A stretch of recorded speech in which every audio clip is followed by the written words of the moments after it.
رمضان المبارک کا جو مہینہ ہے یہ شہر القرآن ہے۔ بے شک قرآن کہتے ہیں شہر رمضان الذی انزل فیہ القرآن، یہ وہ مہینہ ہے جس میں قرآن مجید نازل ہوا ہے۔ اور جیسے مفتی صاحب قبلہ نے جو فضائل قرآن مجید کی تلاوت کے بتائے، یہ فضائل اور یہ جو ثواب ہے ہم اس وقت اس کے فیوز و برکات سمیٹ سکتے ہیں جب ہم قرآن مجید کی تلاوت کے جو آداب ہیں اس کا اہتمام کر کے اور اس کو ملحوظ خاطر رکھ کر قرآن مجید کی تلاوت کریں گے۔ بے شک بنیادی طور پر قرآن مجید کی تلاوت کے دو طرح کے آداب ہیں، ایک ظاہری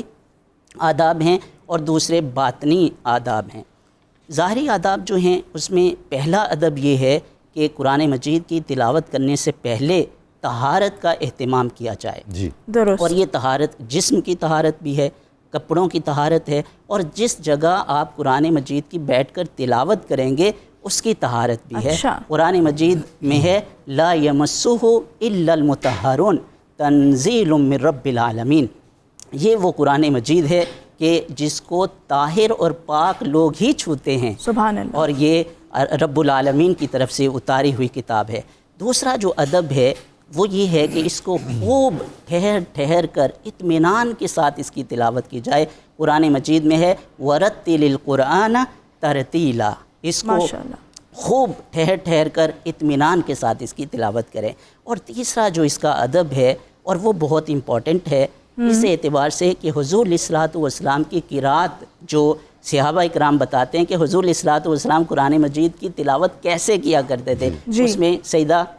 ام سلمہ کی بھی روایت ہے، وہ بتاتی ہیں کہ حضور علیہ الصلوۃ والسلام کی جو قرات ہے کانت مفسرہ حرفاً حرفاً، حضور علیہ الصلوۃ والسلام کی جو قرات ہے حرف جو ہے وہ مفسر ہوتا تھا اور سنائی دیتا تھا، جس طرح قرآن مجید کی یہ آیت ہے انما الصدقات للفقراء والمساکین والعاملین علیہا والمؤلفۃ قلوبہم، ایک ایک حرف جب سن رہا ہے کوئی سننے والا تو اس کی وہ سماعت بھی کر رہا ہے اور اس کی تفسیر جو ہے وہ بیان ہو رہی ہے۔ اور دوسری حضور علیہ الصلوۃ والسلام کی قرات کی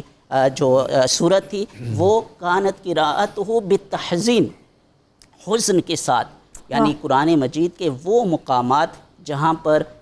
غم کا ذکر ہے، عذاب قبر کا ذکر ہے، آزمائشوں کا ذکر ہے، تو وہاں پر حزن کے ساتھ قرآن مجید کی تلاوت حضور علیہ الصلوۃ والسلام کیا کرتے تھے۔ اور ایک حدیث بھی ہے جس میں حضور علیہ الصلوۃ والسلام نے فرمایا ان ھذا القرآن نزل بالحزن فاذا قرأتموہ فابکوا فإن لم تبکوا فتباکوا، یہ قرآن مجید جو ہے وہ حزن کے ساتھ نازل ہوا ہے، لہذا جب آپ اس کی قرات اس کی تلاوت کریں تو وہ مقامات جن میں عذاب کا ذکر ہے تو وہ کیفیت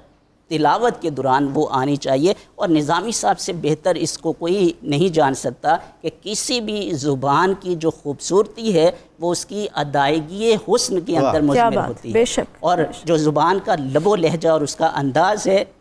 اگر اس کو نظر انداز کر دیا جائے تو زبان کی جو لذت ہے اس کو محسوس نہیں کر سکتے۔ اور حضور علیہ الصلوۃ والسلام نے فرمایا اقرأوا القرآن بلحون العرب، سبحان اللہ، قرآن مجید کو عربوں کے لحن میں جو ہے وہ اس کی تلاوت کرو، وہ بھی اصواتہم، اور ان کی آوازوں میں۔ اسی لیے عربوں نے قرآن مجید کے مقامات بیان کیے ہیں، 10 مقامات ہیں جو قرآن مجید کی تلاوت کے ہیں۔ سب سے پہلا جو مقام ہے وہ نہاوند ہے۔ نہاوند ایسا مقام ہے جو خوشی اور فرحت کا مقام ہے۔ قرآن مجید کے وہ مقامات جو خوشی اور فرحت سے متعلق ہیں، جیسے قرآن مجید میں والذین آمنوا وعملوا الصالحات اولئک اصحاب الجنہ ہم فیہا خالدون، تو اس کے اندر اہل جنت کا ذکر ہے تو اس کو نہاوند مقام کے ساتھ تلاوت کیا جائے۔ اور اسی طرح جو غم کے مقامات ہیں وہ قرد ہے، صبا ہے، حجاز ہے، جس سے قرآن مجید کی آیت کل نفس ذائقۃ الموت وانما توفون اجورکم یوم القیامہ فمن زحزح عن النار وادخل الجنہ فقد فاز وما الحیاۃ الدنیا الا متاع الغرور۔ تیسری جو چیز ہے آخری وہ قرآن مجید کے باطنی جو آداب ہیں کہ دل کی حضوری کے ساتھ قرآن مجید کی تلاوت کی جائے، آپ کا دل جو ہے وہ موجود ہو، انہماک ہو، توجہ ہو، قرآن مجید کے معانی پر غور و فکر کرتے ہوئے قرآن مجید کی تلاوت کی جائے۔